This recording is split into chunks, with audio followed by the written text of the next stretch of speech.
Hey, on this episode of Don't Know, Ask Joe, we're going to service this John Deere lawnmower. Come on.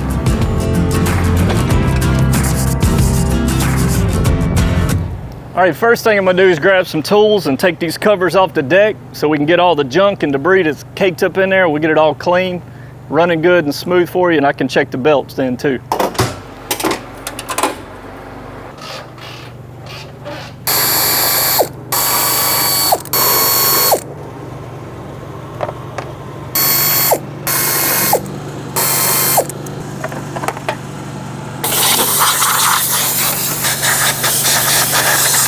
Now I'll just pull it up in here, we'll get started.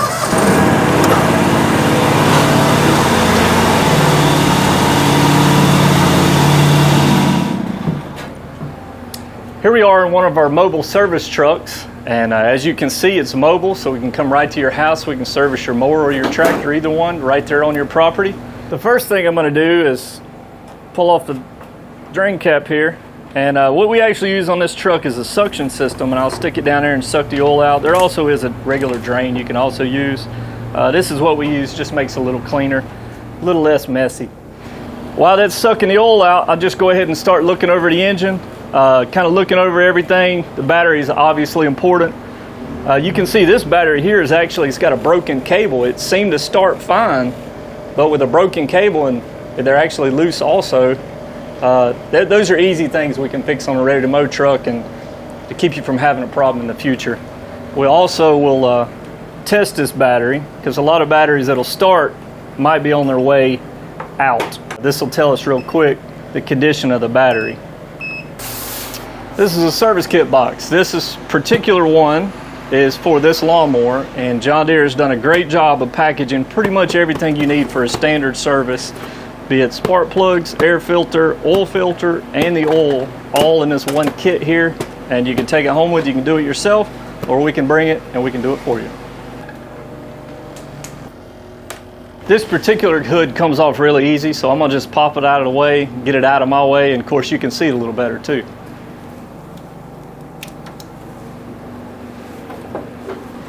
Now I'm going to take the spark plugs and pull them out. We'll put some new ones in, and I'll also change the fuel filter and the oil filter, make sure all that stuff's good and clean, and help the engine run a whole lot better in the long run.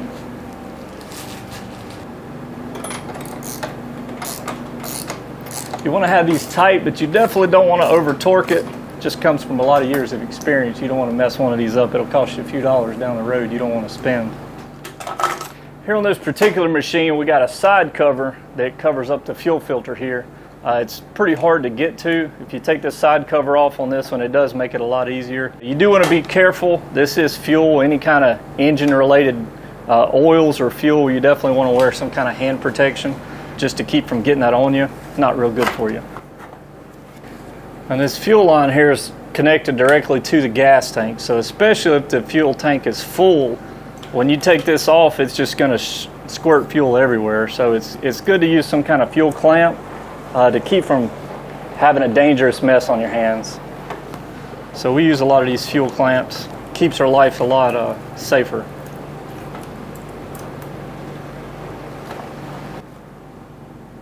These filters do have a directional arrow on them. It's right here, it's kind of clear. Very important to get this fuel filter positioned the correct way, otherwise it's not going to filter any kind of fuel like you want it to. It can actually do damage, restricting fuel to the carburetor. These clamps, when you put them on, you need to make sure that you can see it's got 3 points on it. I see a lot of these will break when they get old. Then you may have to get a different clamp.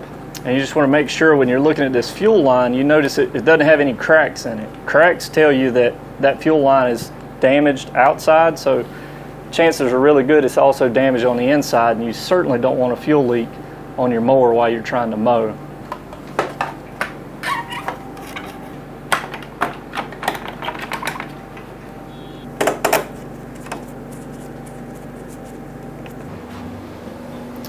Here's the oil filter on this machine here. You just want to loosen it up, and as soon as you get it loose, it's going to start leaking oil, so you need to make sure you have something either to catch it, or this particular machine is not real easy to catch it, so I'm going to just stuff some rags down here and try to get as much mess out of my way as I can. And I'll just take this off. And then with this new filter, I remember my dad teaching me, this is the first thing you learn. You take the oil, you put a little oil on the O-ring there, and that's going to make it seal. Otherwise, you may have a problem. So that's the most easy, simple thing as a mechanic you learn. Screw it on, tighten it up. Doesn't have to be too tight. One hand is plenty good. And now this is ready, and I'll just grab a funnel and we'll put some oil in it. This particular machine will take about a little over 1.5 quarts. Some machines take 2 quarts, some machines take 2.5. You just have to check your owner's manual to make sure you don't overfill it or underfill it.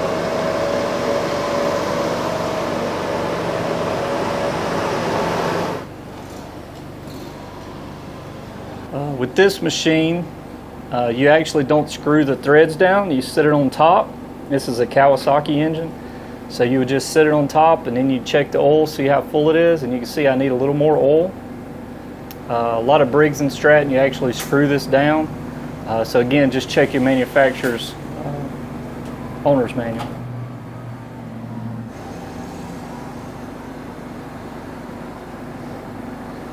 All right, that should be good. And when we get done here, we'll crank it up last thing, and that'll fill the oil filter up. And then we'll check the oil again just to make sure everything's the way it needs to be. So this machine here, you see the label that says that you need to pull this if you want to move it manually. So literally it's just pull it straight out. Any kind of hydrostatic transmission has a lever like this. If it's a 0 turn, an older machine like this one, or a brand new one off the showroom floor, is going to have some way to move it manually if it were to break down. I have seen people pull them with cars and not pull this lever, and it did damage to the transmission. That's obviously not something that's good for it. So we're going to raise the front of the machine, and in order to get this machine to roll easy, I'll pull this lever, and it's going to be simple. What I'll do with this machine, I want to strap the front end down. I certainly don't want it moving. If you don't have a lift like this, you just want to make sure that you're using some kind of safety device to hold it so it's not going to fall on you, not going to give you a problem.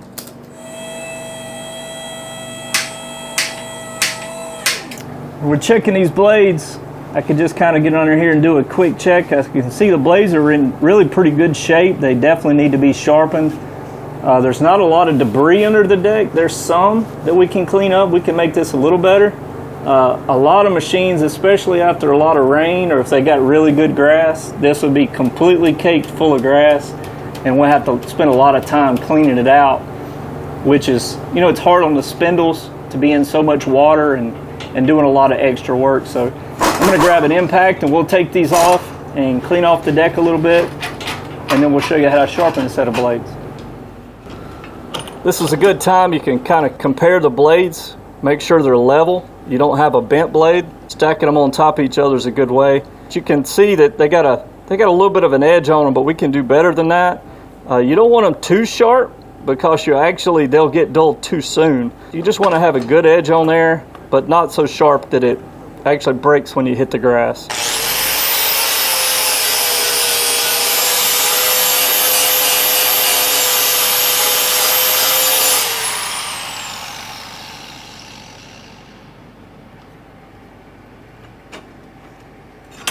This right here on the bottom of the spindle actually holds it centered. It lines up perfectly with the blade. But I have seen a lot of people put them on just a little bit cockeyed, and that doesn't give you a level cut, and of course your blade can come off too because it's not centered. Likewise, this one has a washer. These 2 dots tell you that's the outside, and it's made so where it actually keeps a little bit of extra pressure on the blade as it's spinning so that it won't ever come off.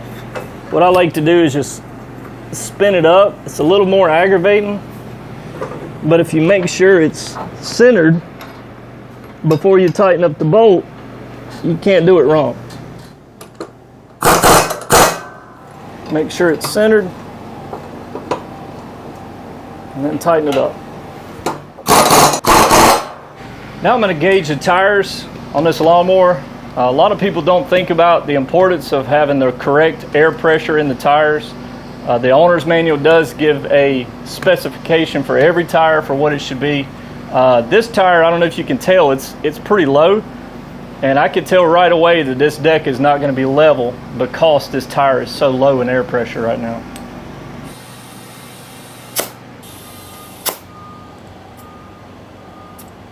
Now it's time to grease. I got my grease gun. I got grease fittings that need to be greased. It keeps all these pulleys lubricated because they turn really fast and they have to have some kind of lubrication. If they don't, they're going to fail pretty soon for you. While I'm down here, another thing, I want to look at these belts. Make sure there's no cracks. There's no problem with the belt. That's an easy thing to keep you from having trouble down the road, is just taking a quick peek at these belts. This particular unit has a secondary belt. It has a primary belt up here a little bit higher, and then up in the machine I'll have to get a flashlight and look at it, but I can see if it's got any cracks.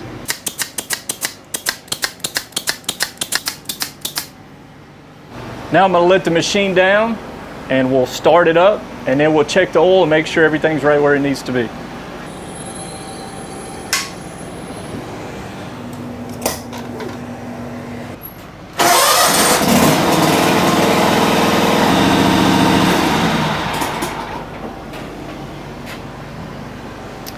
Now we'll wait just a couple seconds, let the oil kind of settle just a little bit, and we'll make sure this oil is right at the full mark where it needs to be. And then we'll wipe it off, and then we'll just stick it right on top of the threads.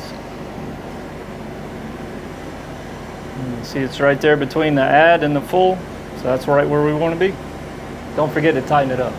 Next, we're going to level the deck, and John Deere has this great tool for anybody that wants to level their deck. This makes it so much easier. You just put it under the deck, put the blade against this end here, and put it flat on the ground, and it's going to make seeing how high the deck actually is so much easier.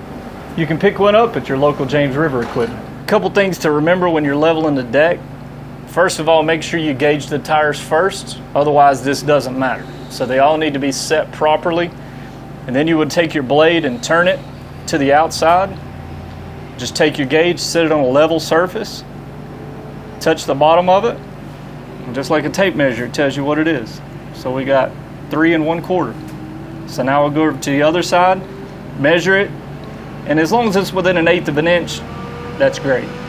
You want to find this blade and be very careful because they are sharp. And you want to turn it the same way to the outside, so now it's sitting right here. Check it with my gauge, and just like that, looks like she needs a little bit of adjustment. So now I'll take and adjust it. Every machine is different, but all of them do have adjustments on the rear. I'll adjust the side to side and get it where it needs to be within 1/8 of an inch, and then what I'll do is turn the blades front to rear like that, and I'll do the same. I'll check the blade here in the front, and then I'll check it here in the back, and the front should be 1/8 of an inch to 1/4 of an inch lower than the back. That way the front of the deck cuts the grass and the back of the deck mulches the grass, and then it pushes it all out, and that'll give you a great level mowing deck. Now we're just a little bit over 3/8, so we're actually just a little bit too far, so we're going to need to raise the front of the deck just a little bit to get the proper rake for the front and the rear.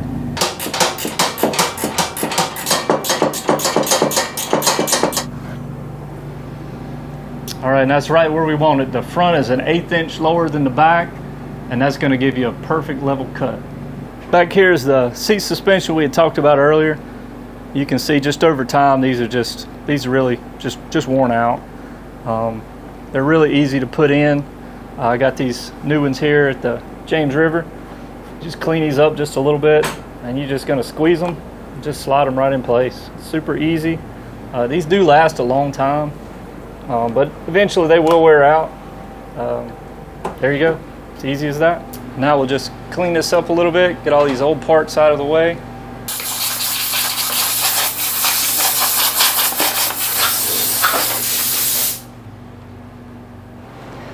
Up here, the battery is the last thing we've got to address. We'll go ahead and put a battery in it, and we do have a cable ordered, so as soon as that comes in, we'll get this on, have a new battery in it, so it'll start like it's supposed to every time.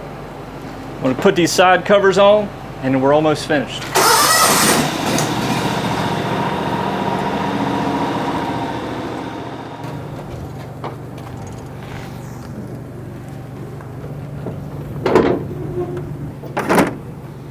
This has been a basic service of a John Deere lawnmower here at James River Equipment. Remember, if you don't know, ask Joe.